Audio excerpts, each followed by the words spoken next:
October country, that country where it is always turning late in the year, that country where the hills are fog and the rivers are mist, where noons go quickly, dusks and twilights linger, and midnights stay, that country composed in the main of cellars, sub-cellars, coal bins, closets, attics, and pantries faced away from the sun, that country whose people are autumn people, thinking only autumn thoughts, whose people, passing at night on the empty walks, sound like rain. Jack-in-the-Box.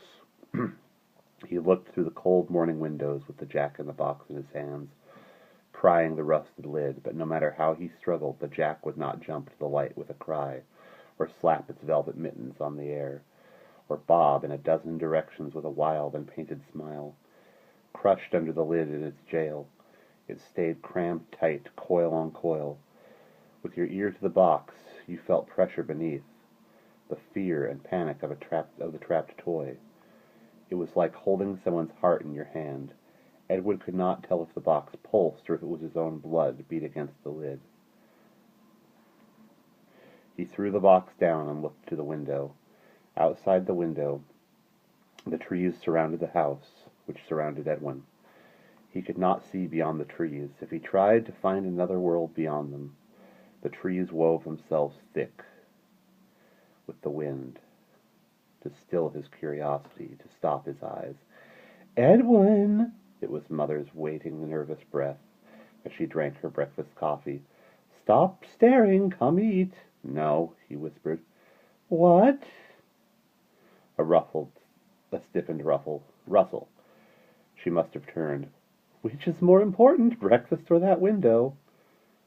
"That window," he whispered, and sent his gaze running the paths and trails he had tried for 13 years.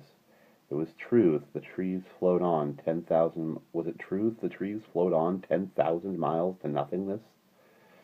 He could not say. His sight returned defeated to the lawn, the steps, his hands trembling on the pane.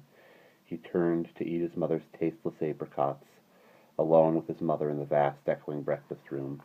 5,000 mornings at this table, this window, and no movement beyond the trees.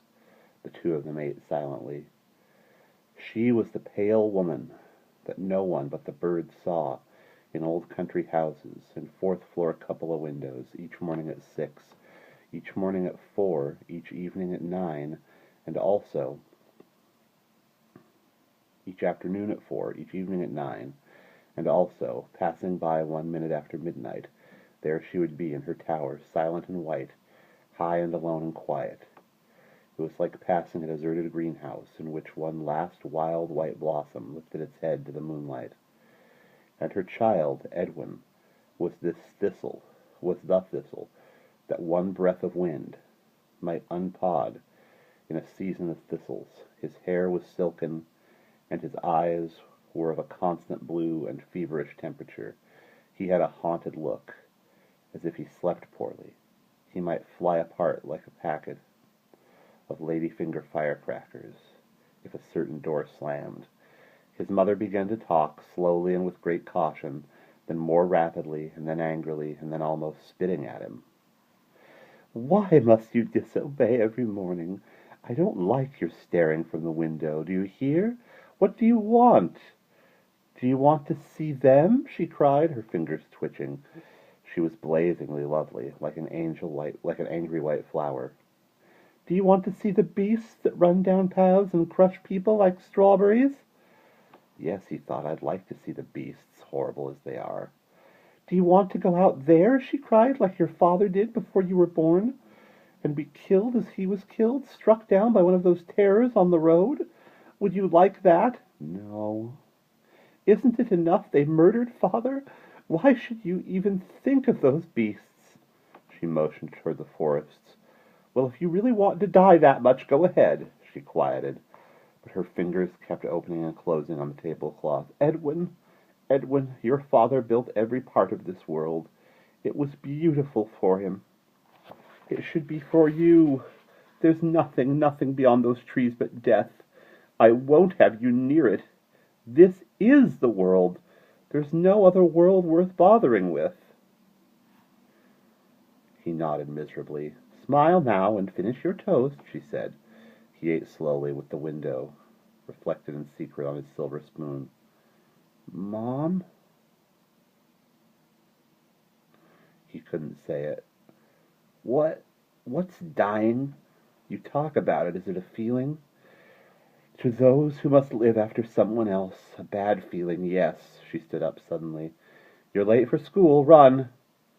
He kissed her as he grabbed his books. Bye. Say hello to teacher. He fled from her like a bullet from gun, up endless staircases, through passages, halls, past windows that poured down dark gallery panels like white waterfalls, up through the layer cake worlds with the thick frosting of oriental rug between, the bright candles on top. From the highest stair he gazed down through 4 intervals of universe. Lowlands of kitchen, dining room, parlor, 2 middle countries of music, games, pictures, and locked forbidden rooms, and here he whirled, the highlands of picnics, adventure, and learning.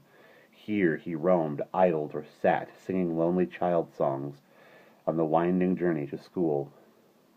This, then, was the universe. Father, or God, as Mother often called him, had raised its mountains of wallpapered plaster long ago. This was Father God's creation, in which stars blazed at the flick of a switch, and the sun was Mother, and Mother was the sun, about which all the worlds swung, turning, and Edwin, a small dark meteor, spun up around through the dark carpets and shimmering tapestries of space.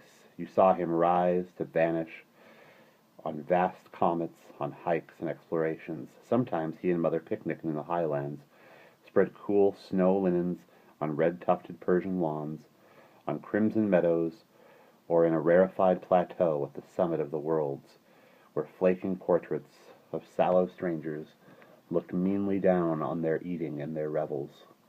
They drew water from silver taps in hidden tiled niches, smashed the tumblers on the hearthstones, shrieking, played hide and seek in enchanted upper countries, in unknown wild and hidden lands, where she found him rolled like a mummy in a velvet window drape, or under sheeted furniture like a rare plant protected from some wind.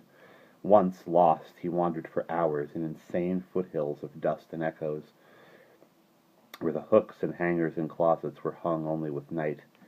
But she found him and carried him, weeping down through the leveling universe, to the pallor where dust motes, exact and familiar, fell in showers of sparks on the sunlit air. He ran up a stair,